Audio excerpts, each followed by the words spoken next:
Wassalamualaikum warahmatullahi wabarakatuh. Ayat-ayat yang kaitannya dengan puasa. Sebada itu kemudian At-Taubah 103, ayat yang mensyariatkan wajibnya berzakat, khudh min amwalihim shadaqah. Baru sebada itu turun ayat-ayat berkaitan dengan izin untuk berperang. Jadi di bulan Sya'ban di tahun kedua Hijriah, Bapak Ibu, anak-anakku yang dirahmati Allah, karena di sini juga banyak anak-anak muda, alhamdulillah, Ustadz Malik, banyak anak-anak muda di masjid, itu hal yang menggembirakan, hal yang menjadikan kita yakin bahwa masa depan gemilang umat ini sedang mulai ditata. Jadi sekali lagi, tahun kedua Hijriah, bulan Sya'ban merupakan awal dari serangkaian ayat yang Allah Subhanahu wa Ta'ala turunkan dalam rangka membangun peradaban atau menguatkan peradaban yang baru dibangun oleh Rasulullah sallallahu alaihi wasallam. Kita mencoba untuk mengambil satu sisi di antara ayat-ayat yang turun tersebut, wabil khusus berkaitan dengan kewajiban puasa di bulan Ramadan, dan kemudian kita kaitkan dengan sebuah peristiwa besar yang ditakdirkan oleh Allah Subhanahu wa Ta'ala terjadi di 1 bulan sebada ayat itu turun, kurang lebih 1 bulan setelah ayat itu turun.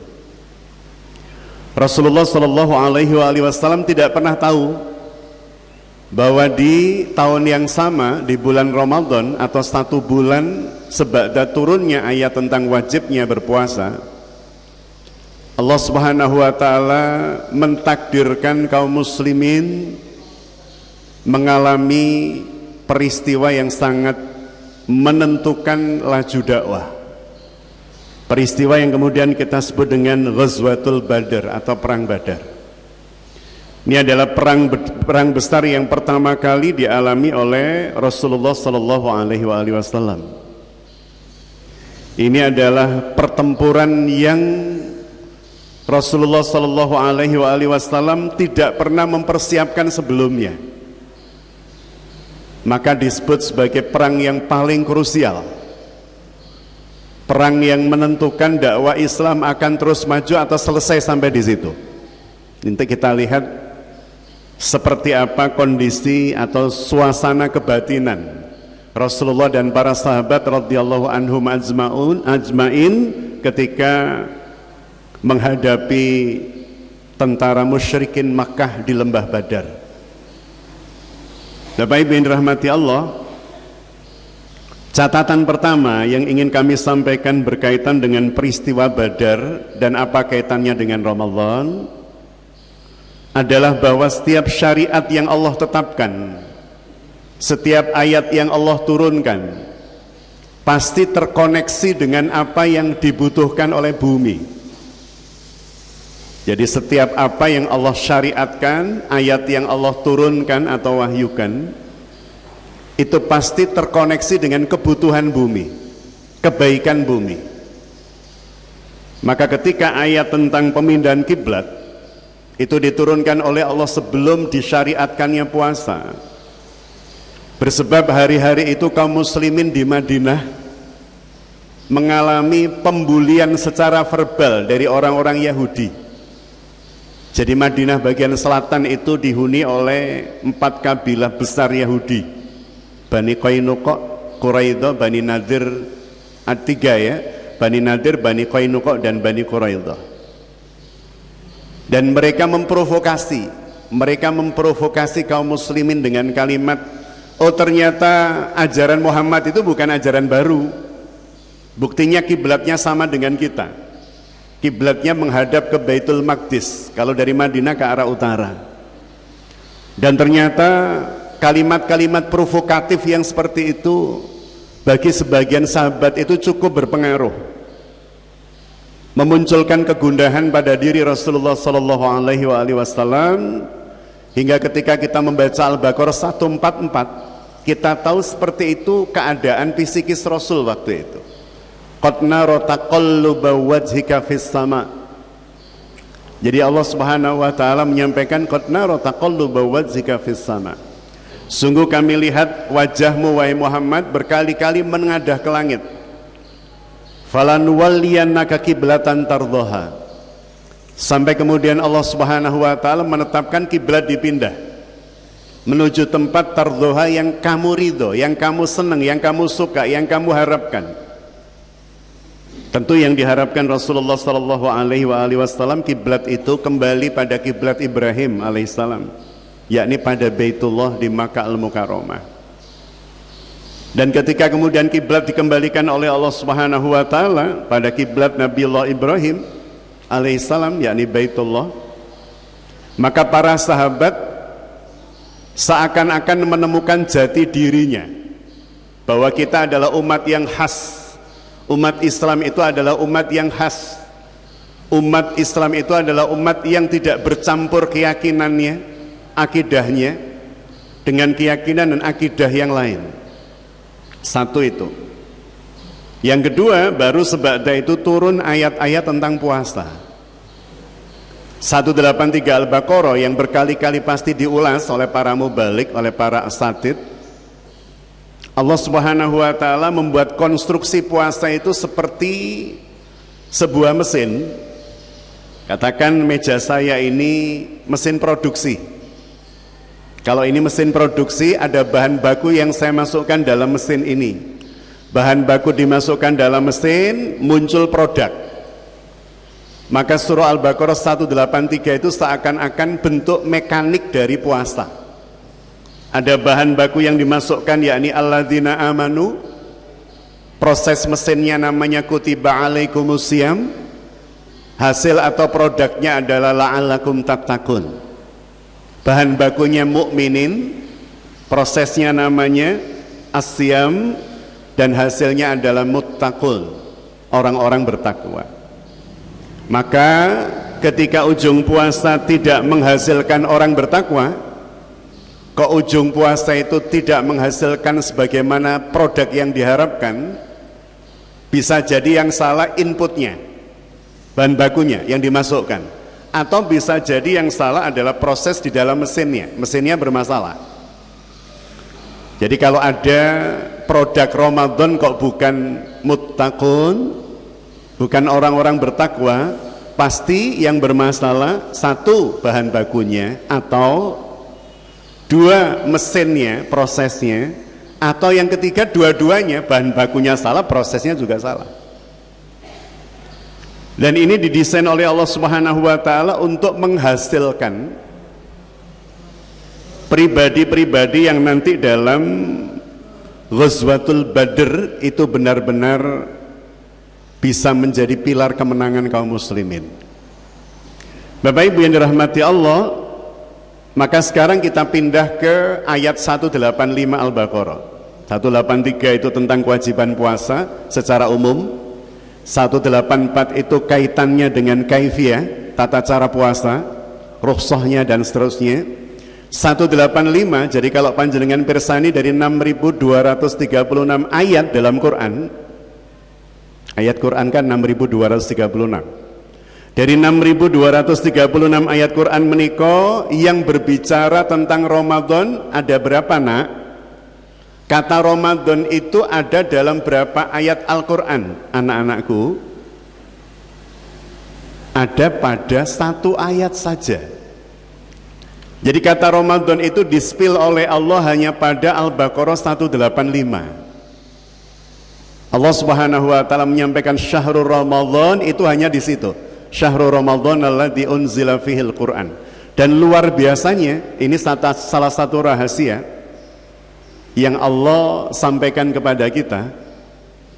Ternyata ketika Allah berbicara tentang bulan Ramadan itu tidak menempel puasa secara langsung. Jadi ketika Allah menyampaikan syahrul Ramadan, maka ibadah yang nempel itu bukan ibadah puasa, tetapi Quran. Maka menakjubkan tadi saya datang ke sini karena saya pikir seperti di beberapa tempat yang lain, dan saya juga nggak baca flyernya. Kajiannya paling enggak 4:30. Saya datang ke sini 4:30 Pak tadi Pak. Tapi jadi asik karena saya dapat ilmu dari Ustadz Zuhdi itu ya. Jatuh orang ngono ya tidak dapat aliran ilmu, saya ngobrol sama beliau 1/2 jam lebih. Ada banyak hal yang saya dapatkan. Jadi saya sangat bersyukur. Sebab itu kemudian hujan turun. Ada kesempatan kedua kebaikan apa? Berdoa, bermunajat, bermohon kepada Allah, karena salah satu wasilah diijabahnya doa adalah ketika hujan deras. Maka ketika hujan sibukkan diri kita untuk ngelis doa. Ngentasi memean ya pasti, ngentasi karak sing dipeme ya pasti, tapi ngelis doa jangan lupa, karena salah satu syarat doa itu mustajabah di samping safar, orang didolimi, puasa, juga ketika hujan deras. Bapak Ibu yang dirahmati Allah, kembali pada bahasan kita Al-Baqarah 185 ya, Syahrul Ramadan alladzi unzila fihil Quran. Itu mengungkap sebuah rahasia penting, bahwa ternyata kata Ramadan dalam Quran itu tidak langsung nempel puasa padanya, tapi yang nempel pada kata Ramadan itu adalah Al-Quran. Syahrul Ramadan alladzi unzila fihil Quran. Artinya para mufassir kemudian memberikan penjelasan bahwa Ramadan itu menjadi istimewa bersebab Quran. Ramadan itu istimewa bersebab Quran turun di dalamnya. Ramadan itu istimewa bersebab Rasulullah mendapatkan wahyu pertama di dalam bulan tersebut.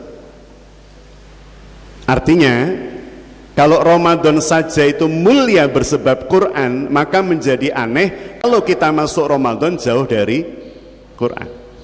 Makanya tadi saya seneng turun dari kendaraan, lihat dari jauh sapa ya wong teko aduan maca Quran, Qurane gawede. Semakin dekat semakin loh Ustadz Zuhdi ternyata, dan beliau sedang akrab dengan Quran. Dan saya lihat nggak ngopi nggak ngeteh, pasti ya karena puasa. Akrab dengan Quran. Jadi kalau ada orang memasuki Ramadan kok kemudian tidak akrab dengan Quran, itu menyelisih fitrah Ramadannya. Karena fitrah Ramadan itu oleh Allah ditempeli langsung dengan Quran, dan dia mulia bersebab Quran.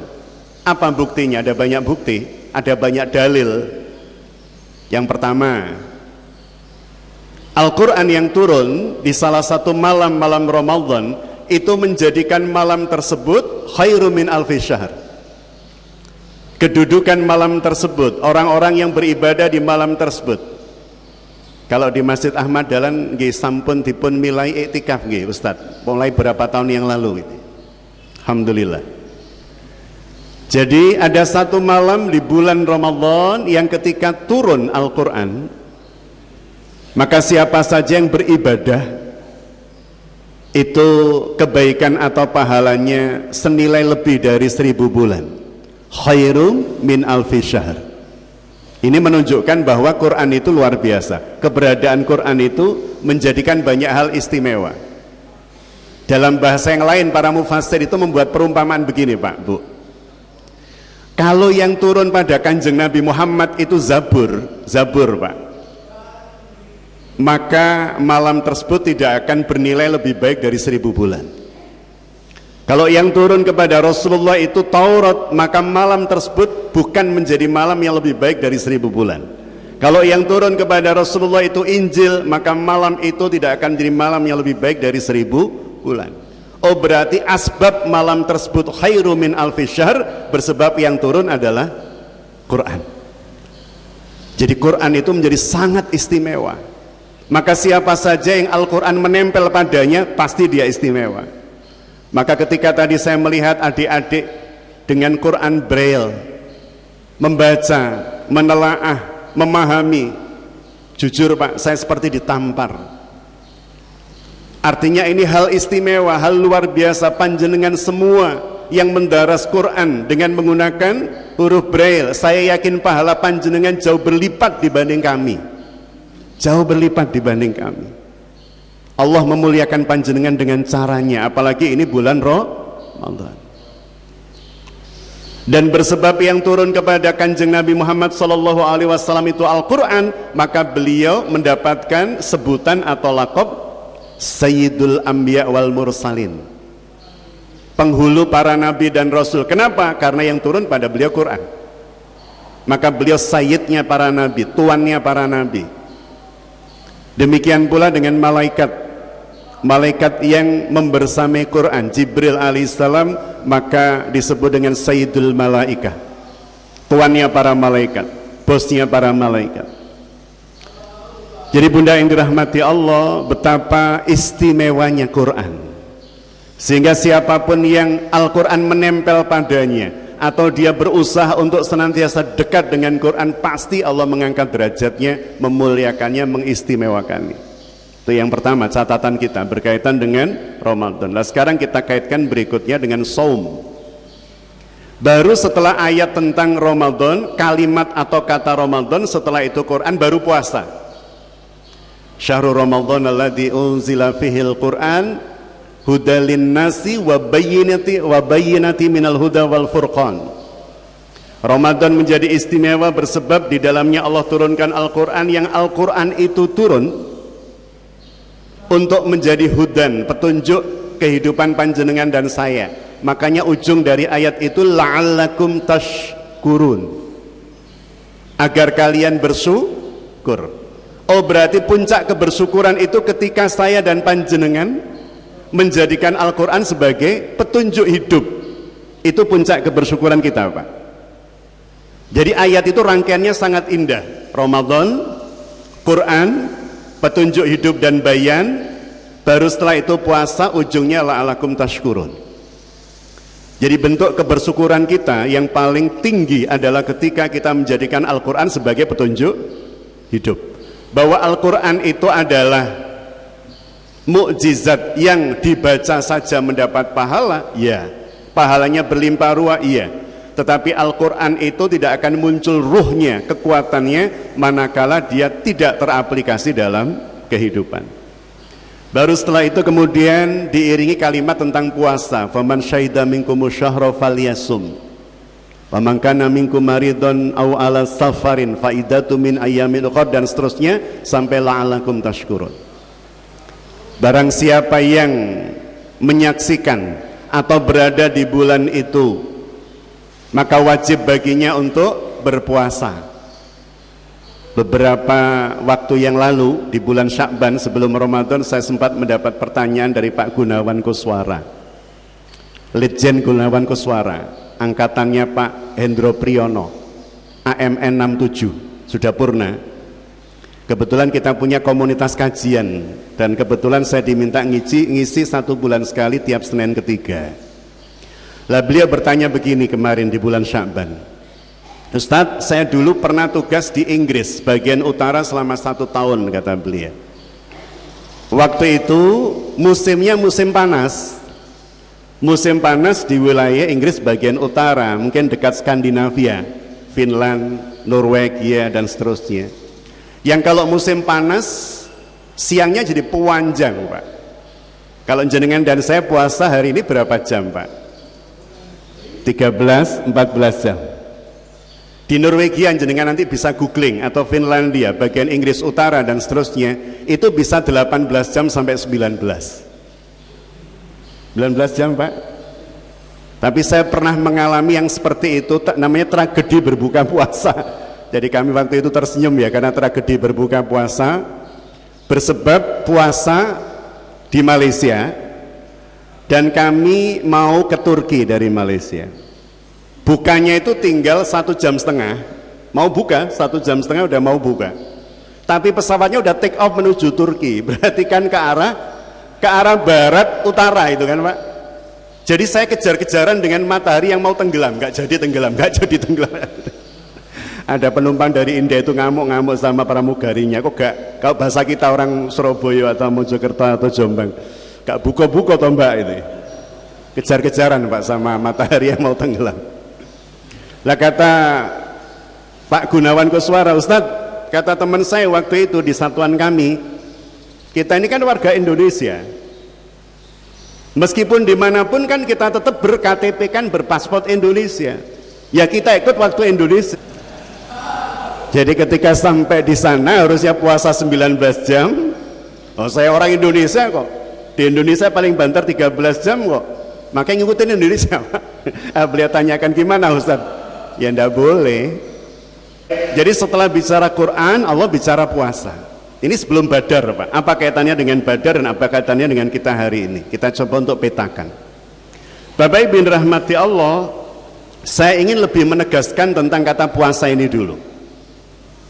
As-saum atau as-siyam itu makna syar'inya napa Bapak Ibu? Biasanya kan para asatid menjelaskan ya.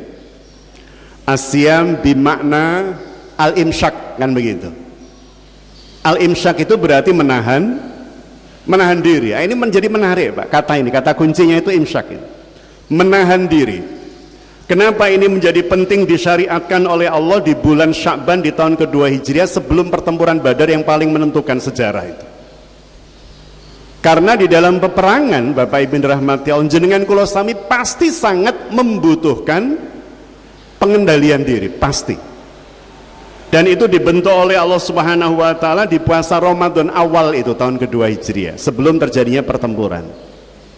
Kita mencoba untuk mengkalkulasi, kita mencoba untuk melihat ya, dengan sudut pandang yang semoga ini menambah kaya hasanah panjenengan tentang puasa, hasanah keilmuan panjenengan tentang puasa. Saya awali dengan pertanyaan begini. Bapak, nun sewu Bapak, asmo sinten Pak? Pak Fadli, orang yang sangat utama, kelihatan Pak orang utama itu Pak. Pak Fadli, nun sewu Pak Fadli. Pak Fadli menawi tindak saking Jombang, tindak Surabaya, langkung remen lintang ngandap nopo tol Pak Fadli? Lewat tol Pak. Lewat tol Pak ya. Oke, pertanyaan saya, kenapa milih tol Pak? Lebih cepat. Jawaban beliau ini mengandung filosofi besar kaitannya dengan puasa Bapak ini. Kata Ustadz Fadli, karena lebih cepat. Kata lebih cepat itu menunjukkan kalau kita lewat tol lebih sering ngegas atau ngerem Pak? Lebih sering ngegas. Artinya apa? Secara umum manusia itu dalam hidup luwih seneng ngegas Pak dibanding ngerem. Dan itu sangat berbahaya ketika kemudian banyak manusia yang kehilangan kemampuan ngerem dengan baik dalam hidup Pak. Sampai ngomong melok ngegas Pak ini. Saking senengnya ngegas. Contohnya begini, saya punya teman namanya Pak Tio, orang Kediri Pak, yang punya lisensi Kawasaki Kediri, dan beliau punya depot bakso namanya Raja. Saya sempat tanya pada beliau waktu itu, Pak Tio, bakso jenengan kok unik toh Pak?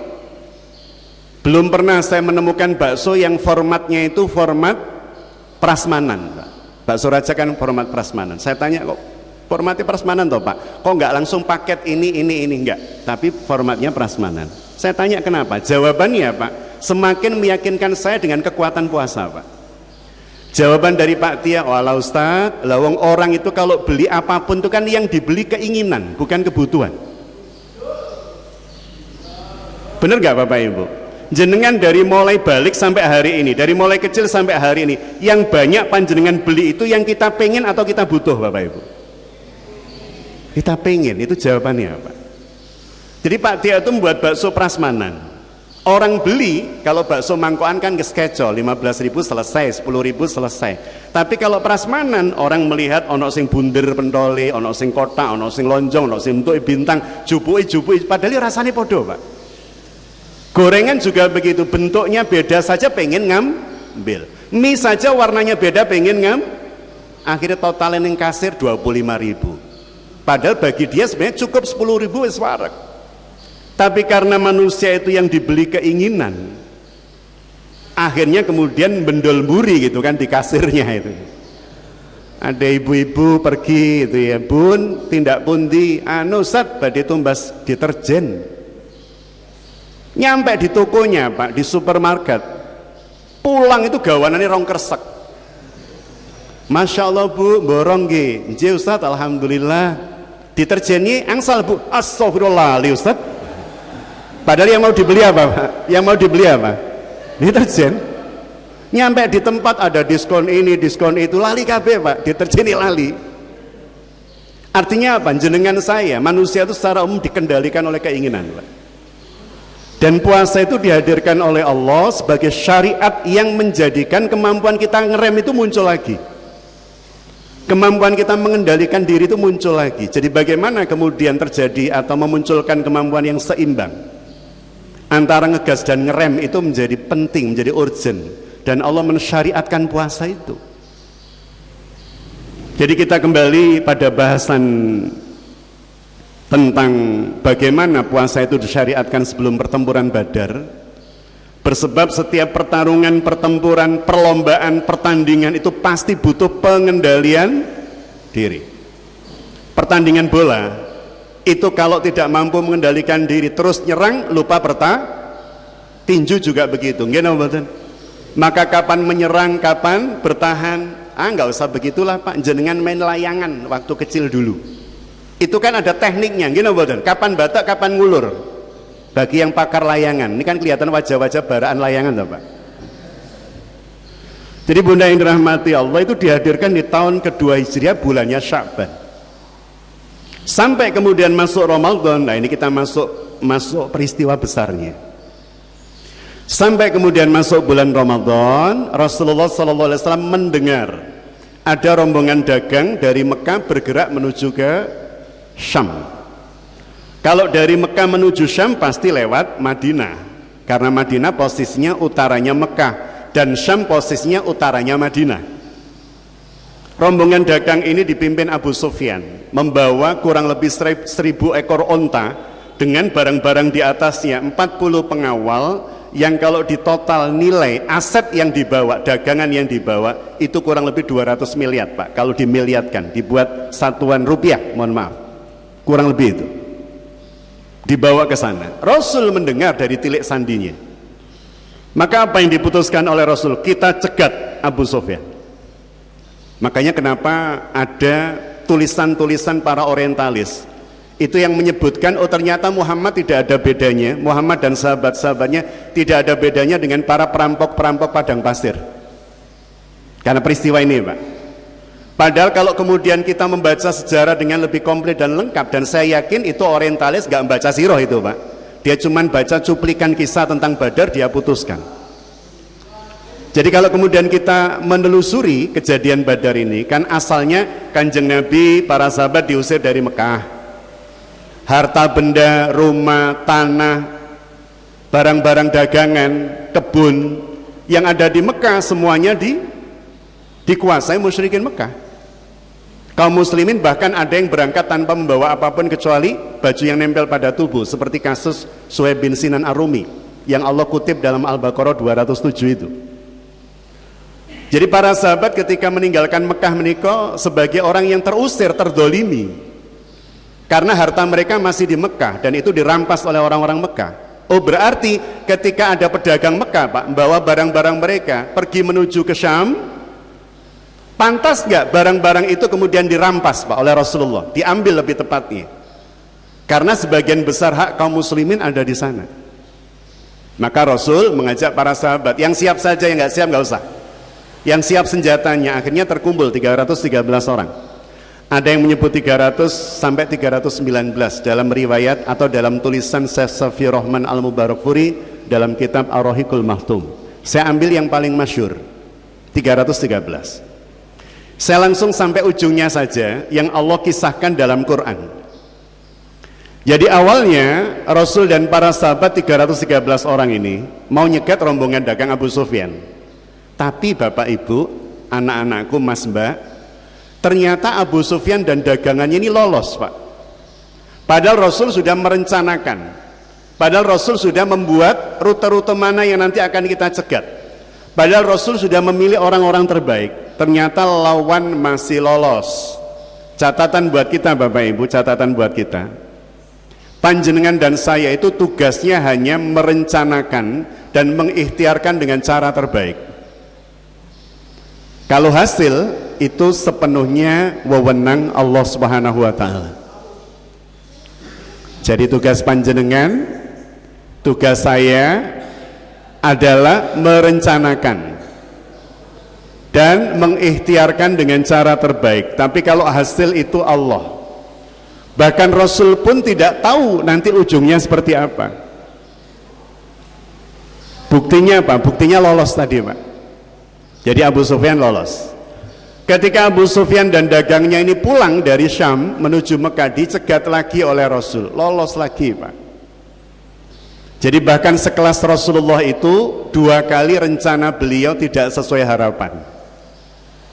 Dagangan Abu Sufyan berangkat dicegat lolos, ketika pulang dari Syam menuju ke Mekah dicegat lagi lolos.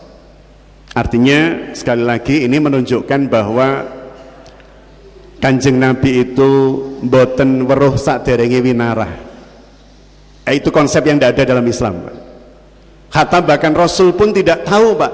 Sepanjang Allah tidak memberitahu pada beliau, beliau nggak tahu bahwa ternyata ujungnya Abu Sufyan lolos 2 kali, berangkat lolos, pulang juga lolos. Bahkan ketika lolos dia sudah sempat mengirim seorang tilik sandi untuk mengabarkan kepada Mekah bahwa barang dagangan mereka dicegat oleh Muhammad. Makanya terbentuk 1000 pasukan Badar musyrik itu, Pak, yang berangkat dari Mekah menuju ke lembah Badar dipimpin oleh Amr bin Hisham. Amr bin Hisham itu kita manggilnya Abu Jahal. Kalau orang-orang musyrik memanggilnya Abul Hakam, bapaknya orang pinter, bapaknya orang bijak. Tapi kita menyebut sebagaimana Rasul menyebut Abu Jahal, biangnya kebodohan. Kebodohan ya pol-polane wong iki. Jadi Abu Jahal yang memimpin 1000 pasukan. Sekarang kita lihat cara Allah menceritakan pada kita untuk kemudian kita bisa ambil ibrohnya untuk hari ini. Ibroh pertama tadi, ibroh pertama, tugas panjenengan dan saya dalam hidup itu merencanakan dengan perencanaan terbaik, mengambil pilihan ikhtiar terbaik. Hasil itu bukan ranah kita, sepenuhnya ada dalam genggaman Allah. Maka kita boleh mentarget hasil tapi tidak boleh memastikan, karena itu merupakan sholahiyah Allah. Yang kedua pelajarannya, kita awali dari surah Al-Anfal ayat 7. Jadi kalau panjenengan membaca suratul Anfal dari ayat pertama saja itu sudah aromanya itu aroma Badar, Pak. Yas'alunaka anil anfal, berkaitan dengan pertanyaan para sahabat tentang harta rampasan perang Badar. Tapi kita langsung masuk ayat 7-nya karena waktu yang pendek ini. Di ayat 7 Allah Subhanahu wa taala menyampaikan, a'udzubillahi minasyaitonirrajim, wa idz ya'idukumullah ihda ta'ifatain annaha lakum, kata Allah. Jadi Allah Subhanahu wa taala menyampaikan ketika Allah ya'idukumullah, Allah menjanjikan kepada kalian ihda ta'ifatain, satu di antara 2 kelompok. Jadi ceritanya Kanjeng Nabi tadi, Bapak Ibu masih ingat yang dicegat sinten kalau wau? Abu Sufyan, rombongan dagang, tapi lolos. Kemudian bergerak berapa pasukan dari Mekah? 1000, karena mendengar informasi bahwa dagangan mereka dicegat Muhammad. 1000 orang bergerak, berarti ada 2 kelompok yang dihadapi Rasul. Kelompok dagangan Abu Sufyan dengan 40 pasukan penjaga dan 1000 pasukan yang bergerak dari Mekah. Kalau jenengan diminta untuk memilih menghadapi yang mana, Pak, Bu?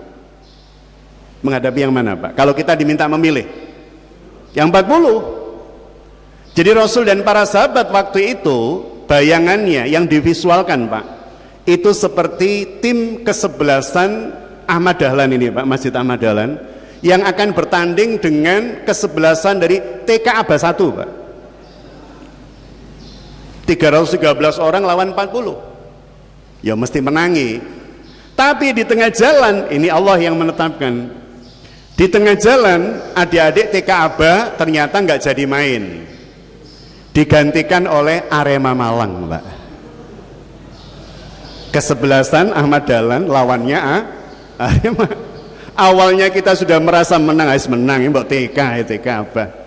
Tiba-tiba di tengah jalan kita dapat telepon dari ketua PDM itu kan, beliau, iki tiba musuhnya duduk TK gak sih itu, iki Arema Malang, kira-kira jenengan jadi ciut apa mboten? Itu, Pak, yang ditangkap Quran suasananya, Pak.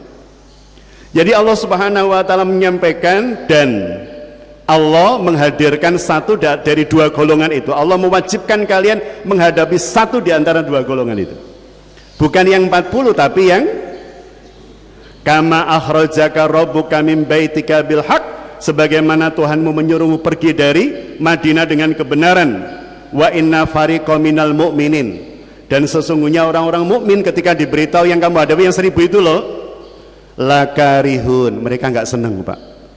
Waduh, artinya apa? Kadang muncul dalam hati mukmin, ini mukmin loh nggih, kelasnya sahabat, atas perintah Allah itu muncul ketidaksukaan Pak. Gini, kalau jenengan mosok sahabat nggak suka atau Ustaz, ini Quran Pak yang bicara. Tapi yang lebih ekstrim beginilah, Nabiullah Ibrahim alaihissalam ketika mendapatkan perintah dari Allah meninggalkan anak dan istri di tengah padang pasir, suka atau enggak Pak? Enggak suka, padahal itu perintah sinten? Allah. Tapi ujungnya suka tidak suka harus saya lakukan. Itu yang menjadikan beliau luar biasa. Mau suka atau tidak suka, jika ini perintah Allah saya akan lakukan. Jadi diperintahkan dan Allah menyampaikan minal mu'minina lakarihun, dan sebagian orang-orang beriman itu nggak senang dengan perintah ini. Bahkan dilanjutkan Allah dengan kalimat yang lebih tegas lagi, yujadilunaka fil haq, mereka mendebatmu Muhammad untuk sesuatu yang hak. Ini perintah Allah, didebat Pak Kanjeng Nabi oleh para sahabat. Ya Rasul, kan kita keluar katanya mau nyegat yang 40, kok jadinya yang 1000? Rasul menjelaskan, masih didebat sampai Allah menggambarkan begini, ka'annama yusyaquna ilal maut wa hum yandurun, seakan-akan para sahabat itu berotnya, protesnya, sebagian sahabat ya protesnya, seakan-akan mereka hendak dihalau kepada ilal maut, kepada kematian. Seakan-akan ya Rasul lek ngadepi sing 1000 iku sama dengan apa Pak? Uro malani gepok, lele marani sondok.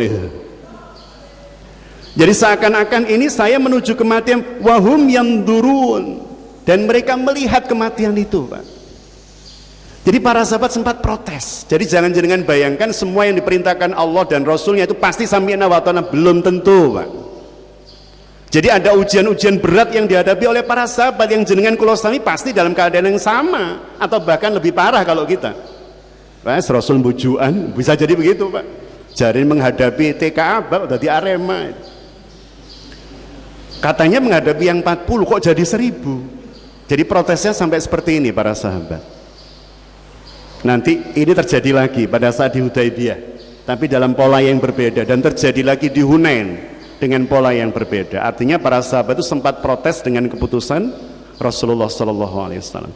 Nah Bapak Ibu dirahmati Allah, akhirnya ketika melihat seperti itu, kita lihat cerdasnya Rasul.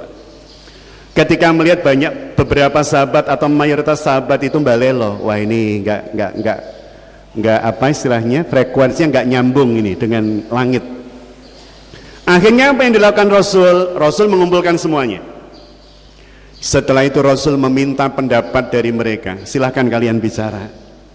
Dan yang bicara pertama adalah Abu Bakar As-Siddiq radhiyallahu anhu, diikuti oleh Umar ibn Khattab. Kalau yang bicara Abu Bakar, yang bicara Umar, ini pasti support Rasul, support Allah dan Rasulnya. Rasul masih belum puas Pak. Kenapa? Karena di antara 313 pasukan Nikwau, dominannya orang Ansor, orang Madinah. Muhajirnya cuma 80 sekian orang. Maka Rasul pengen ada kaum Ansor yang bicara, perwakilan Ansor yang bicara. Yang pertama adalah Khubbab bin Al-Mundhir yang mengatakan kepada Rasulullah SAW, ya Rasulullah, kami tidak akan seperti umatnya Musa, kami tidak akan seperti Bani Israel kepada Musa yang mengatakan, wahai Musa, berperanglah engkau bersama Tuhanmu dan kami akan duduk-duduk di sini menunggu. Kalau kamu menang, kami ikut. Kalau kamu kalah, berarti aku gak melok-melok loh. Itu Yahudi Pak, Bani Israel. Kami tidak seperti orang-orang Bani Israel itu. Maka bunda yang dirahmati Allah, masih ditunggu lagi oleh Rasul kalimat dari orang Ansor. Dan yang maju, yang angkat tangan berikutnya namanya Sa'ad bin Mu'adz. Sa'ad bin Mu'adz Al-Ausi dari kabilah Bani Aus. Ini pemimpin Bani Aus. Beliau mengatakan begini Pak, ini kalimat yang panjenengan kula sami, takaran iman kita itu ada di sini nanti Pak.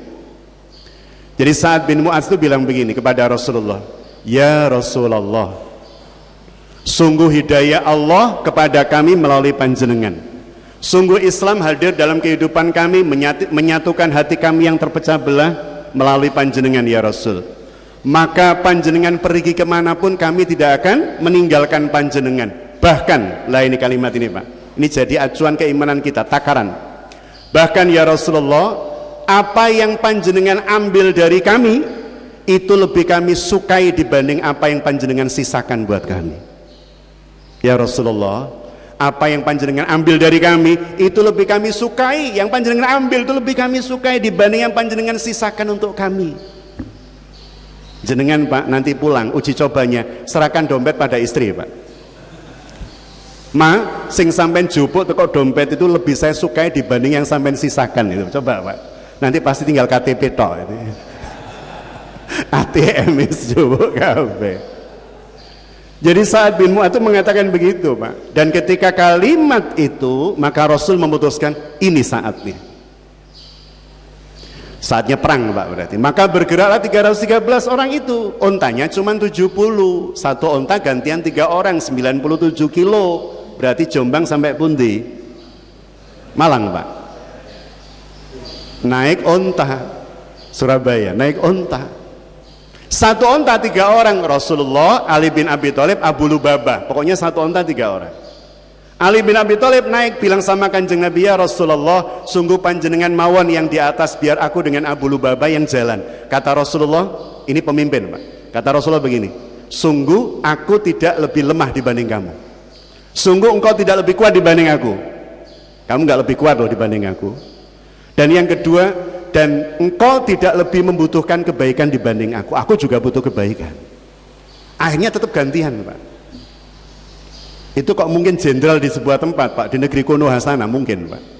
Itu kalau dibegitukan jenengan saja yang naik di atas. Ya wis suwun ya gitu aja Pak paling Pak. Suwun rek. Kanjeng Nabi mboten. Kamu tidak lebih kuat dibanding saya. Dan kamu tidak lebih membutuhkan kebaikan seperti itu juga saya. Masya Allah. Jadi akhirnya berjalan. Lah yang menarik ketika sudah hampir sampai di tempat pertempuran. Kita lihat penjelasan Allah Subhanahu wa taala. Rasulullah Shallallahu Alaihi Wasallam mengawalinya dengan berdoa kepada Allah Subhanahu Wa Taala. Kita lihat doanya Pak. Idz tastaghitsuna rabbakum. Tastaghisu, yastaghisu, istighatsa itu artinya memohon pertolongan. Idz tastaghitsuna rabbakum. Ingatlah ketika kalian meminta pertolongan kepada Allah, kepada Rabbmu. Fastajaba lakum, maka Allah mengijabah untuk kalian. Anni, kata Allah Subhanahu wa taala, sesungguhnya saya mumiddukum bi alfi minal malaikah. Aku mengutus 1000 malaikat murdifin yang turun secara beriringan. Jadi seperti apa doa Rasul nanti kita lihat Pak. Jadi Allah Subhanahu wa taala ketika melihat para sahabat dipimpin Rasul bermunajat berdoa, Allah menyebutkan kalimat ini. Aku kirimkan pada kalian 1000 malaikat secara beriringan. Ini saya dikejar waktu Pak, saya percepat lagi. Jadi ketika Rasul berhadapan dengan lawan, Allah Subhanahu wa taala, salah satu pertolongan Allah nih, Allah Subhanahu wa taala menurunkan hujan Pak. Menurunkan hujan, dan hujan yang diturunkan oleh Allah Subhanahu wa taala ini bukan hujan sembarangan. Ini ada dalam surah Al-Anfal ayat 11. Ini pasukan lawan di sini, pasukan kaum muslimin di sini. Jaraknya nggak jauh. Sudah bisa saling melihat, nun jauh di sana udah bisa saling melihat. Di sini hujan deres, di sini hujannya tidak seberapa deres. Mungkin nggak Pak? Pernah Pak? Nggak Pak? Jenengan melihat di sana deres, sini nggak? Pernah Pak? Ya? Pernah nggih? Saya tuh kalau menghadapi situasi seperti itu langsung ingat peristiwa Badar ini Pak. Kalau pas kemudian kita, kono deres, seperti Badar Pak, kini nggak deres, kono deres. Bukan berarti yang deres mesti wong kafir, mboten Pak. Kalau ini kan kisahnya yang deres waktu itu orang-orang musyrik gitu kan. Deres, dan ini cara Allah mengirim pasukan yang bernama matar itu Pak, yang bernama hujan itu. Itu pasukan prajurit Allah. Jadi pasir Badar itu, mungkin Bapak Ibu ada yang pernah ke Badar ya. Saya di Badar itu tahun 2019 mengunjungi Badar. Jadi pasir Badar itu kalau kita injak begini, itu jet itu Pak, masuk kaki kita itu. Sek. Pasirnya itu pasir nggih, Ustaz. Sek. Lah itu kalau kena hujan Pak sangat deres, becek. Itu saya kasih air aqua itu galon seret, itu beceknya luar biasa sehingga kalau kita jalan menjadi sulit, Pak. Tapi di pasukan Rasul hujannya turun biasa. Kepiur mawon. Kalau kepiur dengan posisi pasir seperti itu menjadikan pepat pasir, Pak. Makin kuat, Ustaz. Sehingga jalannya jadi enak pasukan Rasul, Pak. Pasukan lawan wabot. Jadi kalimat Allah begini dalam Quran itu. Idh yughashshikumul nu'asa amanatan minhu wa nunazzilu 'alaikum minas sama'i ma'a. Jadi Allah menyampaikan ketika Allah membuat kalian merasa ngantuk, nu'asa, ngantuk. Mau perang, senjata kita acak-acakan, prajurit kita acak-acakan, gak siap perang, lawan 1000 orang. Kira-kira kalau besok pagi berperang dengan kondisi acak-acakan pasukan senjata dan lain, bisa tidur nyenyak atau mboten? Sulit. Tapi Allah menurunkan hujan tadi, Pak, sama angin, sehingga kemudian nu'asa, para sahabat itu ngantuk, Pak, sampai tertidur. Mau perang hebat, senjata enggak, punya yang hebat, yang luar biasa, bisa tertidur nyenyak. Itu mengembalikan energi yang luar biasa esok harinya. Liyutahhirakum bihi wa yudhiba ankum rijaz syaitan. Tidur itu, Pak Bu, sampai, mohon maaf, sampai ihtilam, mimpi basah. Orang itu tidak mungkin mimpi basah kalau nggak tidur sangat nyenyak.